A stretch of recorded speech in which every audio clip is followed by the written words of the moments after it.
Okay, Assalamualaikum and good evening. Very good evening. Hope so will be fine. Today we are going to discuss about the edema.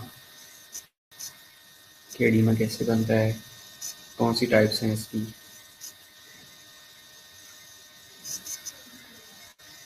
Okay, well,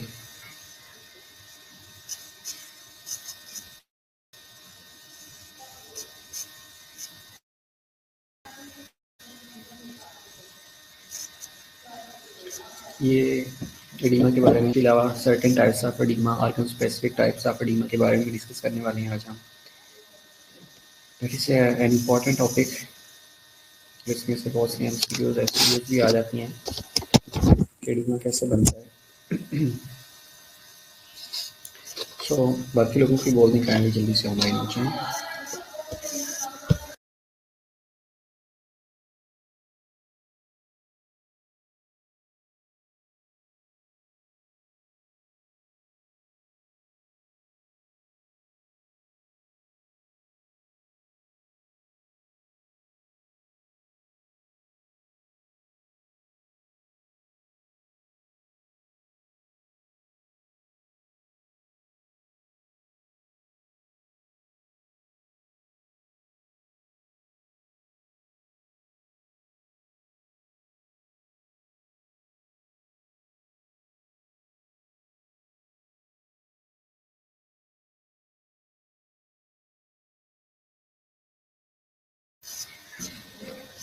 okay well sure बेटा group में share कर दूंगा. उसके लिए right now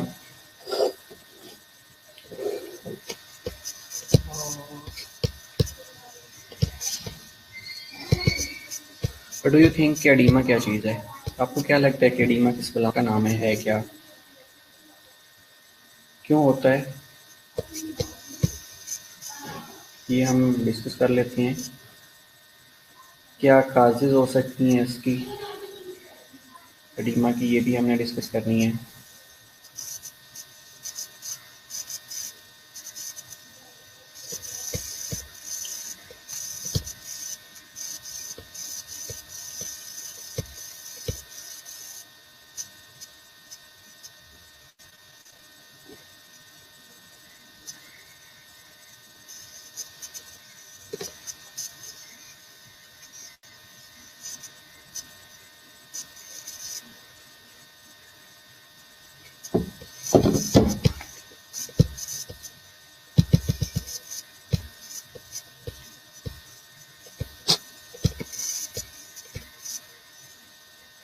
okay, edema swelling होती है. ठीक है, स्वेलिंग होती है, कैसे होती है, स्वेलिंग होती क्यों है, कैसे होती है, ये आज हम डिस्कस कर लेते हैं.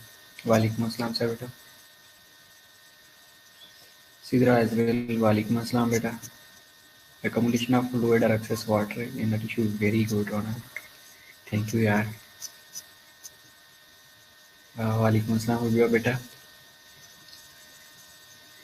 अच्छा, वेरी गुड. हम लोगों को बड़ी चीज़ों का पता है कि एडीमा कैसे होता है. Well, it's really appreciative.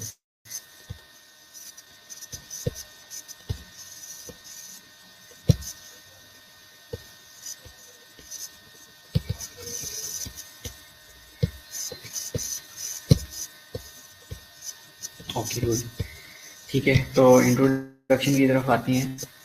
Edema क्या है? इंट्रोडक्शन में ये है कि it may be defined as abnormal or excessive accumulation of free fluid in the interstitial space, the interstitial tissue space and serous cavities.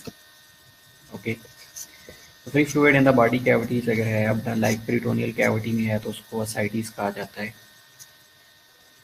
अगर प्लूरल कैविटी के अंदर है तो उसको हाइड्रोथोरैक्स या प्लूरल इफ्लियन कहा जाता है. इसी तरह अगर पेरिकार्डियल कैविटी के अंदर है तो उसको पेरिकार्डियल इफ्लियन या हाइड्रोपेरिकार्डियम बोला जाता है.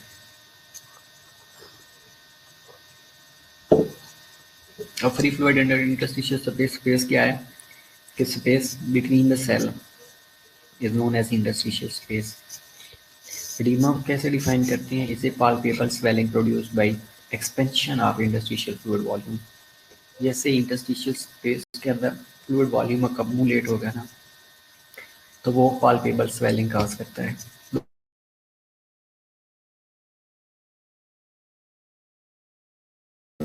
The swelling जो है that is caused by a collection of fluid in the small spaces that surrounds the body tissue and the organ। और ये फ्लूइड कितना होना चाहिए? जब ये 2.5 से लेके 3 लीटर तक हो जाता है तो दैट इज एन एविडेंट कि एडीमा हो रहा है।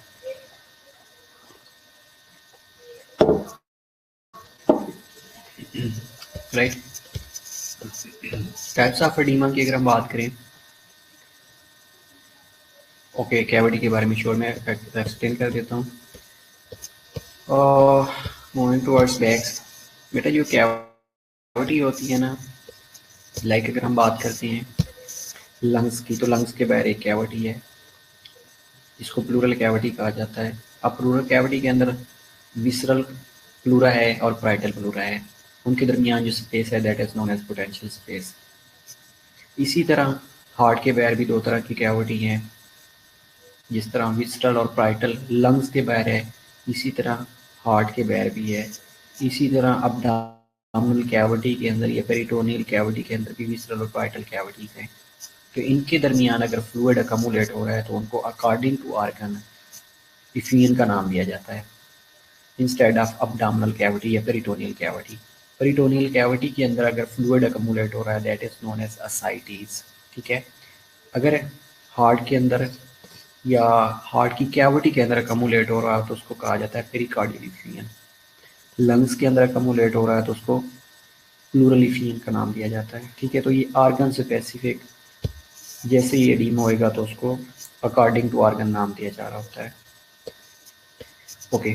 तो according to pathophysiological mechanism we have two types, one is exudate and one is transudate. Exudate में जो प्रोटीन कंटेंट है दैट विल बी हाई, और जो ट्रांसुडेट है उसमें प्रोटीन का कंटेंट कम आएगा। What is region? रीजन बेटा एरिया कोई भी, लाइक अब्डोमिनल रीजन है, थोरैक्स का रीजन है, और इसके अलावा इंग्वाइनल रीजन है। ये सर्टेन रीजन्स हैं, अकॉर्डिंग टू रीजन हम इसको नाम दे रहे होते हैं। According to location of the organ इसको नाम दिया जा रहा होता है। ठीक है।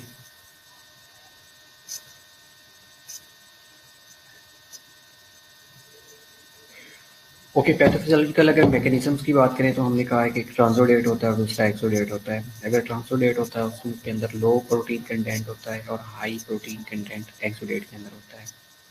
इसी तरह अकॉर्डिंग टू लोकेशन अगर हम बात करते हैं तो लोकलाइज्ड होता है और जनरलाइज्ड होता है। क्लिनिकल फाइंडिंग्स की अगर हम बात करते हैं तो मोस्टली पिटिंग और नॉन पिटिंग एडीमा है। आप क्लिनिकल सेटिंग्स में जाएं तो आपने मोस्टली सुना होगा कि एडीमा पेशेंट्स को हुआ है। फिर आपसे क्वेश्चन होता है कि इधर it is a pitting edema और नॉन पिटिंग एडीमा, क्या फ़र्क है पिटिंग और नॉन पिटिंग एडीमा के अंदर? क्लिनिकली आपने बहुत से पेशेंट्स देखे होंगे और ये किसी पेशेंट्स को आपने जज भी किया होगा कि इसके अंदर पिटिंग एडीमा है या नॉन पिटिंग एडीमा है।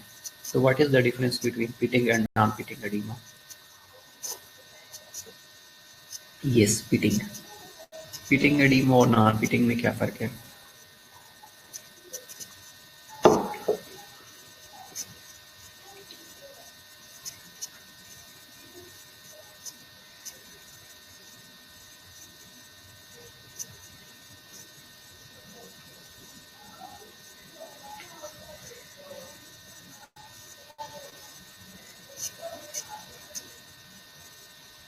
ओके। पिटिंग एडीमा में ये होता है कि अगर आप जो स्वेलिंग है जिस एरिया की, उसको आपने प्रेस किया तो अगर वहाँ पे एक पिट बन जाता है तो दैट इज पिटिंग, और अगर पिट नहीं बन रहा तो that is non pitting. Simple is that. Okay, with example इसको हम कर लेते हैं। हमने बात की है लोकलाइज्ड एडीमा होता है, जनरलाइज्ड होता है, पिटिंग होता है, नॉन पिटिंग होता है। जो लोकलाइज्ड है उसके अंदर मोस्टली लोकलाइज्ड अगर कहीं पे वेनस एडीमा हुआ है, वेनस ऑब्स्ट्रक्शन की वजह से, लैम्फ एडीमा हुआ है लैम्फेटिक ऑब्स्ट्रक्शन की वजह से, ये इलेक्ट्रिक या एंजियोडीमा ये इन्फ्लेमेशन की वजह से, तो इसको कहा जाता है दैट इज लोकलाइज्ड एडीमा। और जनरलाइज्ड एडीमा है लाइक कार्डियक फेलियर की वजह से, हार्ट फेलियर की वजह से एडीमा हुआ है। Hepatic edema like liver failure है, लीवर सिरोसिस है, हेपेटोसेलुलर कार्सिनोमा है, तो पेशेंट्स जो है वो जनरलाइज्ड एडीमा से सफ़र करेगा। Pitting edema is just due to extra fluid. बेटा एडीमा के अंदर होता ही एक्स्ट्रा फ्लूइड है, ठीक है, लेकिन अगर आप प्रेस करके रखते हैं उसका पिट बन जाता है तो दैट इज पिटिंग एडीमा। अगर पिट नहीं बन रहा तो उसमें नॉन पिटिंग एडीमा आएगा। अब जो पिटिंग एडीमा होता है इसकी सर्टेन काजेज हो सकती हैं। फॉर एग्जांपल पेशेंट्स कार्डिक और रीनल काज भी हो सकती है, लीवर सिरोसिस भी हो सकती है, कैल्शियम चैनल ब्लॉकर्स ले रहा है तो वो भी हो सकता है, अर्ली स्टेज ऑफ फिलेरियसिस भी हो सकती है। अब फिलेरियसिस क्या है? बेसिकली फिलेरियसिस ये है कि एक पैरासाइट है that is known as Wuchereria बेनक्राफ्टी। ये ग्राउंड एरिया के अंदर रहता है लेफ्ट लेफ्ट में। ये जब लाइव होता है तब भी ये लेफ्ट को थोड़ा डिस्ट्रैक्ट कर रहा होता है, लेकिन जब ये डेड हो जाता है ना, अच्छा पिटिंग और नॉन पिटिंग को आपने फ्लूइड की बेस पे डिफरेंशिएट किया है। Non pitting is due to other than extra fluid. और बेटा other than extra fluid for example कोई एक एग्जांपल बता सकती हैं ताकि मैं क्लैरिफाई कर दूँ। Just due to extra fluid, non pitting edema is due to other than extra fluid. For example बेटा होता दोनों में एक्स्ट्रा फ्लूइड ही है। पिटिंग एडीमा में वाटर एक्सेसिव जमा हो जाता है, उसकी वजह से, ठीक है, डायूरेटिक्स दे के प्लीज करवाते हैं। बेटा exactly you are right, edema में डायूरेटिक्स दे के रिजॉल्व करवाया जा रहा होता है, no doubt, I am totally agree with you. लेकिन एक चीज़ और आपको बता दूं कि वो एडीमा जिसके अंदर प्रोटीन की डेफिशिएंसी होती है उन पेशेंट्स को लासिक्स नहीं लिया जा रहा होता, बल्कि उनको ये कहा जा रहा होता है कि आप प्रोटीन डाइट ले लें, और प्रोटीन ही उनको प्रिस्क्राइब की जा रही होती है। सीकेडी के पेशेंट्स में पिटिंग एडीमा होता है। बेटा पिटिंग एडीमा रीनल फेलियर वाले पेशेंट्स में भी हो रहा होता है, लीवर फेलियर वाले पेशेंट्स में भी हो रहा होता है, कार्डिक फेलियर वाले पेशेंट्स में भी हो रहा होता है।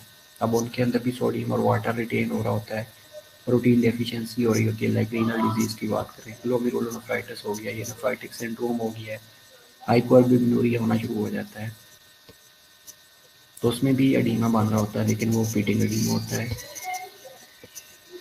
हाँ ओके। अच्छा मैं आपको फ्लेरियसिस की बात बता रहा था कि फ्लेरियसिस बेसिकली क्या है। फ्लेरियसिस में ये है कि one of the parasite that is known as Wuchereria bancrofti, अब ये ग्राउंड एरिया के अंदर ग्रो करता है।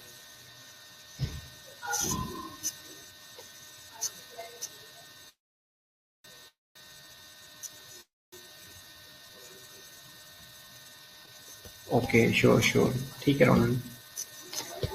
ओके तो ये क्या करता है, जब ये डेड हो जाता है ना तो ये एंडोटॉक्सिन रिलीज करता है।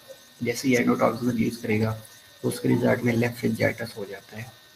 लेम्फेंजाइटिस में जो लेग है ना, ये पेरिफ्रीज है, लोअर पेरिफ्रीज है, उनकी लेम्फेटिक ऑब्स्ट्रक्शन होना शुरू हो जाती है with inflammation of lymph vessel के इन्फ्लेमेशन के साथ लेम्फ की ऑब्स्ट्रक्शन हो जाती है, और उनके जो लेग होते हैं that look like elephants leg, और उन कंडीशन को एलिफेंटेसिस भी कहा जाता है। ठीक है, तो पिटिंग एडीमा है इस वजह से हो सकता है, नॉन पिटिंग एडीमा में एक्सोडीमा हो सकता है, एलिफेंटेसिस हो सकती है। इसके अलावा neurotic edema an example of non pitting edema. अगर हम ऑर्गन स्पेसिफिक एडीमास की बात करें तो मोस्टली आप सुना होगा कि ब्रेन का एडीमा हो गया है, तो बेसिकली ब्रेन के एडीमा को सेरिब्रल एडीमा मेडिकल टर्मिनोलॉजी में कहा जाता है कि ब्रेन के अंदर लाइक हाइड्रोसिफलस हो गया, फ्लूइड अकमुलेट हो गया ब्रेन के अंदर। अब ये डिपेंड कर रहा होता है कि अकमुलेट कहाँ पे हुआ है। ठीक है, तो हाइड्रोसिफलस और सेरिब्रल एडीमा दो डिफरेंट चीज़ें हैं। इसमें भी फ्लूइड अकमुलेट होता है, लेकिन फ्लूइड किस जगह पे अकमुलेट हो रहा है वो डिपेंड करता है।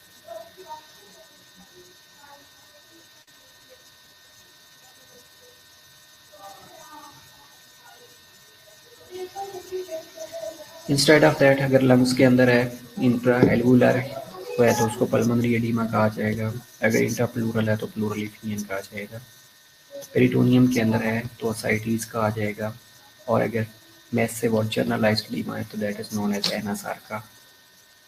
ठीक है, well these are certain causes of edema for example first cause is increase hydrostatic pressure. अब हाइड्रोस्टैटिक प्रेशर क्या करता है कि फ्लूइड को आउटसाइड द ब्लड वेसल निकालता है और ऑनकोटिक प्रेशर उसको फ्लूइड को वापस ब्लड वेसल का हिस्सा बनाता है। इसके अलावा इंटरस्टिशियल स्पेस के अंदर डेली 21 से लेकर 24 लीटर पर डे जो इंटरस्टिशियल स्पेस है वहाँ तक फ्लूइड जाता है और 3 to 4 लीटर इंटरस्टिशियल स्पेस के अंदर रह जाता है जो कि लेफ्ट का हिस्सा बनता है। और ब्लाइंड एंडेड ट्यूब्स पड़ी होती हैं जो अगेन थोरेसिक डक्ट से जॉइन करके सुपीरियर वेना केवा का हिस्सा बना देती हैं।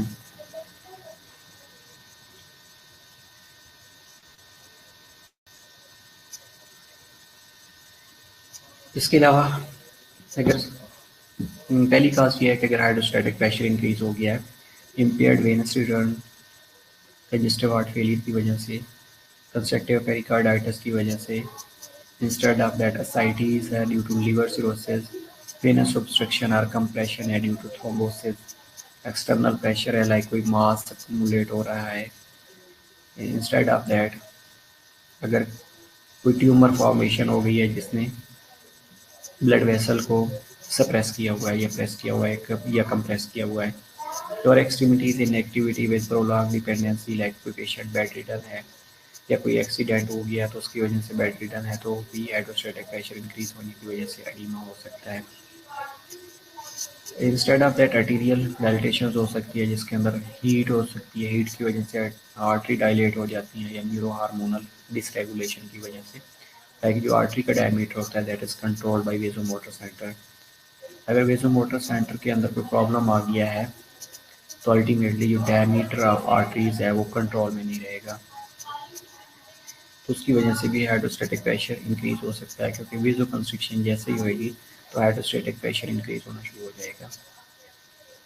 पहले इंस्टेड ऑफ दैट अगर रिड्यूस प्लाज्मा ऑन कोटिक या ऑस्मोटिक प्रेशर है जिसके अंदर एल्ब्यूमिन का लेवल कम हो गया या हाइपोअल्ब्यूमिनुरिया हो गया है, लाइक अदर कंडीशंस इसके अंदर प्रोटीन लूजिंग ग्लोमेरुलोपैथीज हो सकती हैं लाइक नेफ्रोटिक सिंड्रोम है, लीवर सिरोसिस है, एसाइटिस हो गया है, माल न्यूट्रिशन, प्रोटीन लूजिंग गैस्ट्रोपैथीज है कि प्रोटीन ले रहे हैं लेकिन जीआईटी के अंदर अब्जॉर्ब नहीं होती, एलिमिनेट होती जा रही है। सेकेंडली लीवर सिरोसिस जिसके अंदर लीवर से प्रोटीन ने सिंथेसाइज होना होता है और लीवर प्रोटीन को सिंथेसाइज ही नहीं कर रहा, प्रोड्यूस ही नहीं कर रहा, जिसकी वजह से ब्लड के अंदर प्रोटीन का लेवल कम होता जा रहा है, तो ऑनकोटिक प्रेशर मेंटेन नहीं होगा। अगर ऑनकोटिक प्रेशर मेंटेन नहीं होगा तो वो फ्लूइड जो इंटरस्टिशियल स्पेस के अंदर जा रहा होता है वो वापस लैम्प का ही वो वापस वेनस रिटर्न का हिस्सा नहीं बनेगा। इसके अलावा लिम्फेटिक ऑब्स्ट्रक्शन हो सकती है, लिम्फेटिक ऑब्स्ट्रक्शन लाइक कोई इन्फ्लेमेटरी कंडीशन हो सकती है, लिम्फेंजाइटिस हो सकता है, न्यूप्लास्टिक प्रॉब्लम हो सकता है, पोस्ट सर्जिकल लाइगेशन हो सकती है, instead of that post irritation हो सकती है कि सर्जरी के बाद या कोई न्यू प्लास्टिक ग्रोथ के बाद उस पेशेंट्स को रेडिएशन थेरेपी हो रही है तो रेडिएशन की वजह से भी लिम्फेटिक ऑब्स्ट्रक्शन हो सकती है कि लिम्फ वेसल डैमेज हो गई हैं, ये लिम्फ वेसल की इन्फ्लेमेशन का हो गई है। और instead of that sodium retention हो सकती है, excessive salt intake with renal insufficiency, कोई पेशेंट रीनल फेलियर का है और वो साल्ट ज़्यादा से ज़्यादा ले रहा है तो अगेन वाटर रिटेन होता जाएगा और हाइड्रोस्टैटिक प्रेशर इंक्रीज हो जाएगा। इसके अलावा increase tubular reabsorption of sodium, अगर ट्यूब्यूल से सोडियम की रीअब्जॉर्प्शन इंक्रीज हो गई है, इंस्टेड ऑफ दैट इन्फ्लेमेशन है, इधर it is a chronic inflammation है या एक्यूट इन्फ्लेमेशन है और एंजियोजेनेसिस है, एंजियोजेनेसिस के ब्लड वेसल की फॉर्मेशन हो रही होती है और जब ब्लड वेसल की फॉर्मेशन हो रही होती है तो mostly blood vessel leaky in nature होती हैं, तो वहाँ से भी जो फ्लूइड है वो लीक आउट करके इंटरस्टिशियल स्पेस में चला जाता है और एडिमा काज करवा रहा होता है। ओके, पैथोजेनेसिस ऑफ एडिमा की अगर हम बात करते हैं तो cause by definition interferes with the normal fluid balance of plasma, interstitial fluid और लैम्फ फ्लो। इसके अंदर तीन चीज़ें हैं, one is plasma, plasma protein है, इंटरस्टिशियल फ्लूइड है और लैम्फ फ्लो। अगर इनके अंदर कोई इम्बैलेंस आता है तो उसकी वजह से एडिमा हो जाता है। पहली condition decrease plasma oncotic pressure, कि वो प्रेशर जो कि एल्ब्यूमिन प्रोटीन की वजह से है वो डिक्रीज हो गया है। दूसरी कंडीशन की इंक्रीज कैपिलरी हाइड्रोस्टैटिक प्रेशर, वो प्रेशर जो फ्लूइड वॉल्यूम की वजह से है वो एक्सेसिवली इंक्रीज हो गया है। तीसरी कंडीशन लिम्फेटिक ऑब्स्ट्रक्शन हो गई है कि वो 3 to 4 लीटर जो कि लेफ्ट का हिस्सा बनना था, वो लेफ्ट का हिस्सा तो बना है, लेकिन लेफ्ट ऑब्स्ट्रक्टेड है, लेफ्ट वेसल्स ऑब्स्ट्रक्टेड है, तो वो फ्लूइड इंटरस्टिशियल स्पेस के अंदर अकोमोडेट हो जाएगा।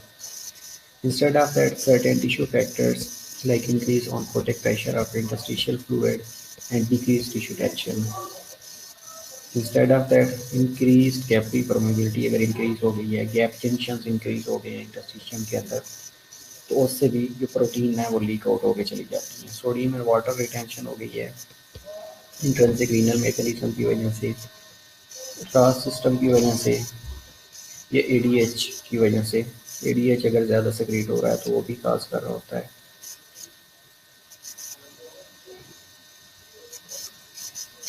ये वो सारी काजेज हैं जो कि एडीमा को काज करवा रही होती हैं, लीड कर रही होती हैं। इसके अलावा generation of interstitial fluid is regulated by the forces of Starling equation. अब ये इक्वेशन क्या कहती है?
Okay, we were discussing about Starling equation, जिसमें hydrostatic pressure within the blood vessel tend to cause water to filter out into the tissue, and this leads to difference in the protein concentration between the blood plasma and the tissue. As a result, the oncotic pressure of higher level of protein in the plasma tend to draw water back into the blood vessels from the tissue. बेटा आवाज आ रही होगी आपको, might be कोई network का issue हो। And Starling equation states that the rate of leakage of fluid is determined by the difference between the two forces and also by the permeability of blood vessel wall to water, which determines the rate of flow for a given force imbalance. Okay. Most water leakage occurs in the capillaries or post-capillary venules, which have a semi-permeable membrane wall that allows water to pass more freely than the proteins. Okay,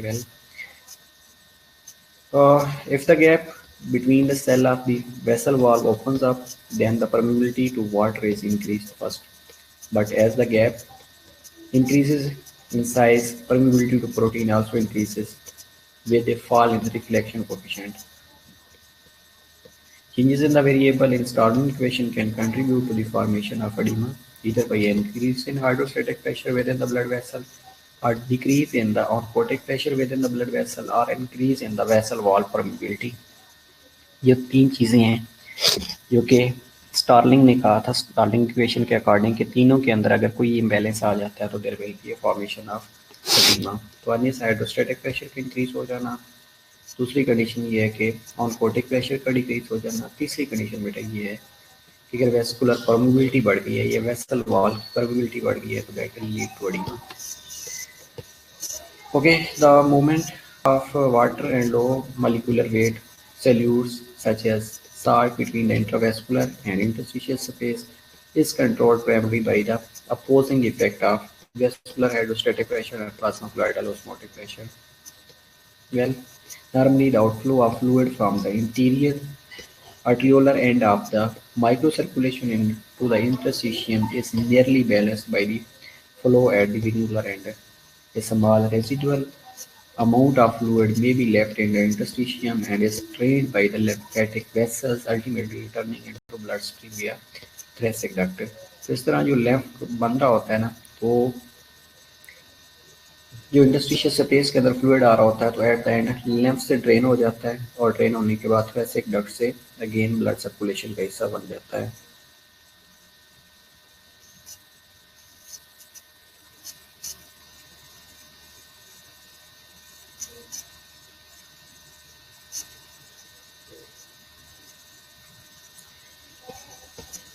okay, either increased capillary pressure, diminished colloidal osmotic pressure, or inadequate lymphatic drainage can result in an abnormally increased interstitial fluid edema. बन जाएगा। An abnormal increase in the interstitial fluid within the tissue is called edema, while fluid collection in the different body cavities are variously designated as hydrothorax, like fluid accumulated in the pleural cavity, hydropericardium pericardial cavity के अंदर है, और हाइड्रोपेरिटोनियम में that is commonly known as ascites, that's the fluid accumulated in the peritoneal cavity. NSR causes severe and generalized edema with widespread subcutaneous tissue swelling. ये diagram है जिसके अंदर extra renal hormones, intrinsic renal and ADH mechanisms are shown. आप इस diagram को देखें, पहली चीज़ तो ये है कि हाइपोवोलेमिया होगा, other conditions are low level of sodium content, decrease cardiac output, and fourth one is hypotension. अगर ये इंडिकेटर्स हैं तो that will be triggered. Renal ischemia होएगा, जैसे सोडियम का लेवल कम होएगा ट्यूब्यूल्स के अंदर तो रीनल रिलीज होएगा, एंजियोटेंसिनोजन प्रोटीन के साथ मिलेगा, एंजियोटेंसिन 1 बनेगा, then ACE angiotensin converting enzyme से एंजियोटेंसिन 2 बनेगा और एल्डोस्टेरोन की सिक्रेशन होएगी, एल्डोस्टेरोन सोडियम और वाटर की रीअब्जॉर्प्शन करवा देगा। दूसरी कंडीशन में वेसोमोटर सेंटर्स ट्रिगर होएगा, सिंपैथिक आउटफ्लो बढ़ेगी, रीनल इस्कीमिया अगेन GFR कम होएगी और सोडियम की जो एक्सक्रीशन है दैट विल बी डिक्रीज और सोडियम और वाटर रिटेंशन होना शुरू हो जाएगी। थर्ड वन के अंदर ADH का लेवल है, जैसे ही हाइपोवोलेमिया होएगा तो ADH ज़्यादा से ज़्यादा सिक्रीट होएगा और ADH क्या करेगा, वाटर की रिटेंशन करेगा और जैसे ही वाटर रिटेन होएगा that will also lead to edema. There are certain mechanisms जो कि एडिमा को लीड कर रहे होते हैं। One is with rise in hydrostatic pressure at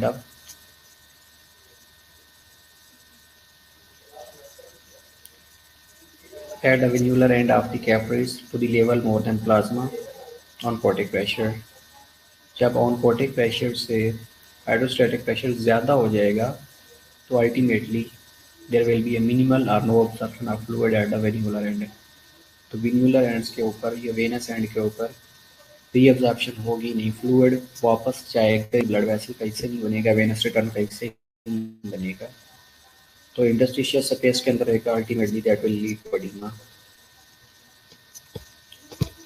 okay, दूसरी कंडीशन जो हमने डिस्कस की है कि रिड्यूस प्लाज्मा ऑस्मोटिक प्रेशर, कि प्लाज्मा ऑस्मोटिक प्रेशर इंक्रीज हो गया।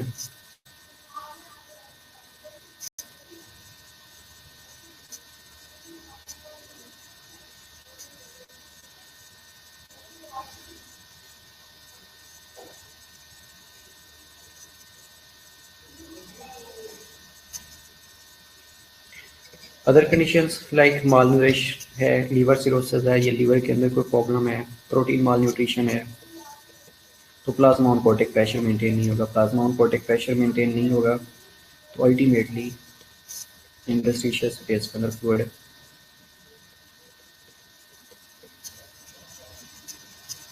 रहेगा, क्योंकि इसने वापस ब्लड वेसल का हिस्सा ही नहीं बनाना।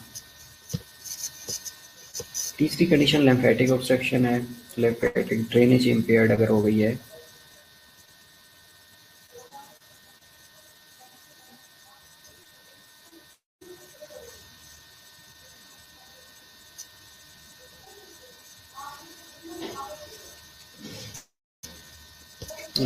इसमें क्या क्या काजेज हो सकती हैं, like radial hysterectomy for C breast. अगर पेशेंट था जिसको सी ब्रेस्ट हुआ था तो उसकी हिस्टेक्टमी कर दी गई है, पी शेड अपीयरेंस उसकी ब्रेस्ट की होनी शुरू हो जाएगी।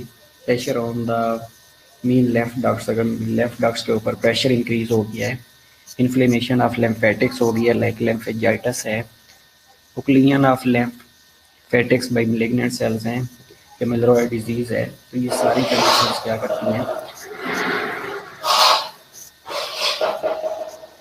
सारी कंडीशन हैं जो कि लिम्फेटिक ऑब्स्ट्रक्ट करके एडिमा काज कर रही होती हैं। दिस इज अ डायग्राम जो कि हमने पीछे भी डिस्कस की है। इसके अंदर हाइपोवोलेमिया होएगा, रीनल वेसोकंस्ट्रिक्शन को लीड करेगा, जीएफआर कम होएगी, अल्टीमेटली सोडियम और वाटर की रिटेंशन होना शुरू हो जाएगी। दूसरा रीनल रिलीज होएगा, अल्डोस्टेरोन होएगा, अल्डोस्टेरोन अगेन सोडियम और वाटर को रिटेन करेगा, एडीएच रिलीज होएगा, रीअब्सॉर्प्शन ऑफ वाटर इंक्रीज होएगी, वाटर ज़्यादा से ज़्यादा कमोलेट होएगा और at the end oedema formation होना शुरू हो जाएगी। फिफ्थ इन्फ्लेमेशन होती है। Inflammation capillary endothelial injury by toxins की वजह से हो सकती है, हिस्टामिन की वजह से हो सकती है, ड्रग्स की वजह से हो सकती है, अनोक्सिया की वजह से हो सकती है। तो उसके रिजल्ट में जो एंडोथेलियल गैप्स हैं वो इंक्रीज हो जाएंगे, वाइडन हो जाएंगे। जैसे ही वाइड होंगे तो capillary permeability to plasma protein increase हो जाएगी।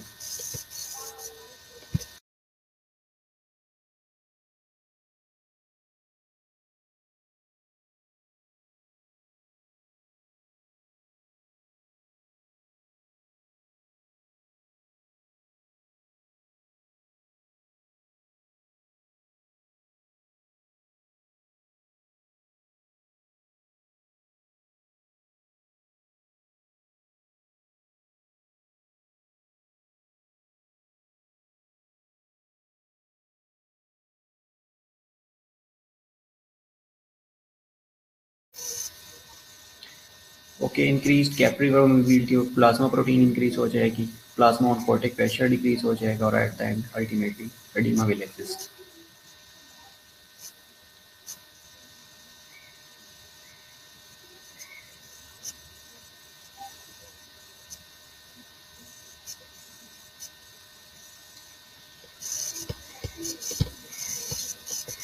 इसके अलावा रीनल एडिमा हो सकता है, like generalised edema occurs in certain diseases of renal region, nephrotic syndrome है, सम टाइप्स ऑफ ग्लोमेरुलोनेफ्राइटिस है, नेफ्राइटिक सिंड्रोम है, renal failure due to acute tubular injury.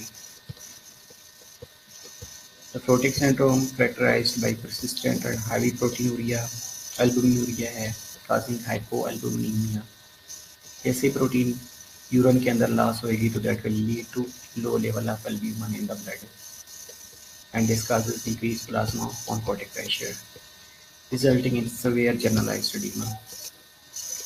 Also, there is the activation of renin-angiotensin-aldosterone system, which results in retention of sodium and water as well. And this is cycles with primates till the albuminuria continues, and classically more severe in the subcutaneous tissue as well as in the visceral organs. Nephritic syndrome conditions such as acute diffuse glomerulonephritis and rapidly progressive glomerulonephritis like nephritic edema will occur. There is excessive reabsorption of sodium and water in the renal tubules via renal angiotensin aldosterone mechanism and mild as compared to nephrotic edema. Weakness in the loose tissue such as on the face, around eyes, ankles and genitalia. And and other one is acute tubular injury. Acute tubular injury following shock or toxic chemicals damage tubules lose their capacity for selective reabsorption and concentration of the glomerular filtrate, resulting in increased reabsorption and uraturia and excess retention of water and electrolytes and raise in the blood urea. Ultimately, instead of that, cardiac edema will be seen in the patients like generalized edema caused due to right-sided and congestive cardiac failure influenced by gravity, that is also known as dependent edema. Reduced cardiac output causes hypovolemia, which in turn activates intrinsic renal and extrinsic renal hormones like renal angiotensin aldosterone mechanism as well as ADH secretion, resulting in sodium and water retention. Now, back fracture hypothesis is that if there is a right-sided heart failure, then ultimately elevated central venous pressure and transmitted backward to the venous end of the capillaries, raising the capillary hydrostatic pressure and consequent transduction will be formed. Transudation will be formed. Transudate will be formed. Cardiac oedema इसके अंदर जो forward pressure hypothesis है like chronic hypoxia होगा injured the capillary valve causing increased capillary permeability and results in edema. This theory lacks support since the edema by this mechanism is exudate, whereas the cardiac edema is typically transudate. Instead of that, we have a pulmonary edema, most important form of local edema. It causes serious functional impairment. Or etiopathogenesis, like elevation of pulmonary hydrostatic pressure is one cause, and other cause is increased capillary pressures.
Well edema के बारे में हम discuss कर रहे थे और इसमें कैसे क्या होगा कि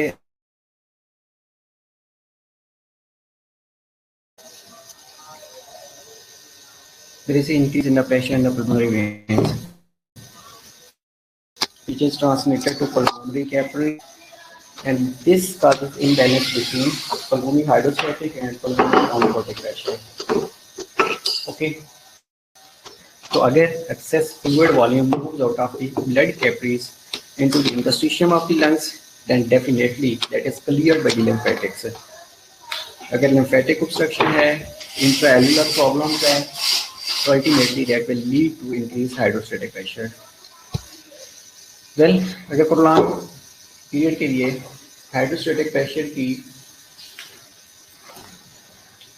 इंक्रीज हुआ है या high pressure in the interstitial oedema है तो एलुलर लाइनिंग्स हैं of the cell that will break and alveolar air spaces are flooded with the fluid driving the air out of the alveolus seriously harming the lung function. For example, if the person is suffering from mitral valve stenosis or instead of that heart failure है, pulmonary vein obstruction है, thyrotoxicosis है, cardiac surgery है, nephrotic syndrome है, other causes are obstruction to lymph outflow by the tumors or inflammation and increased vascular permeability or damage in the vascular endothelium as well as the alveolar endothelial cells like alveolar capillary membrane damage हो गई है, उसके result में intravascular permeability increase हो गई है, excessive fluid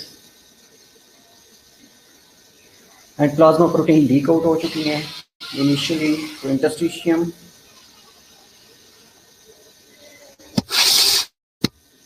and subsequently into the alveoli. For example, pulmonary and extrapulmonary infections are there, inhalation of toxic substances are there, respirational problem है, shock है, radiation है, injury है, hypersensitivity to certain drugs है, uremia है, acute respiratory distress syndrome है, तो ये certain causes होती हैं that will lead to increased alveolar pressures.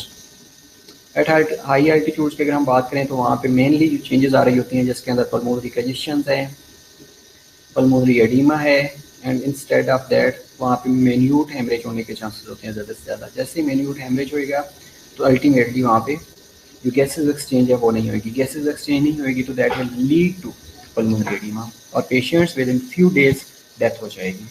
And these are the references. Well, okay, see you inshallah after 11th January. आपको छुट्टियां हैं आई थिंक, तो classes will be resumed on 11th January. तब तक जो हमने कवर किया है, जो पढ़ा है वो पढ़ लीजिएगा. After that we will make a plan for quizzes. ठीक है, तो क्विज़ कर लेंगे इंशाल्लाह, उससे आपकी प्रिपरेशन हो जाएगी और जो रिमेनिंग टॉपिक्स होंगे वो हम व्हाइट बोर्ड पे डिस्कस कर लेंगे. If the online classes will subside, अगर ऑनलाइन क्लासेस कंटिन्यू रहेंगी तो डेफिनेटली काफ़ी हम डिस्कस कर लेंगे. Okay, have a blessed winter vacation. Take good care of yourself. Bye bye.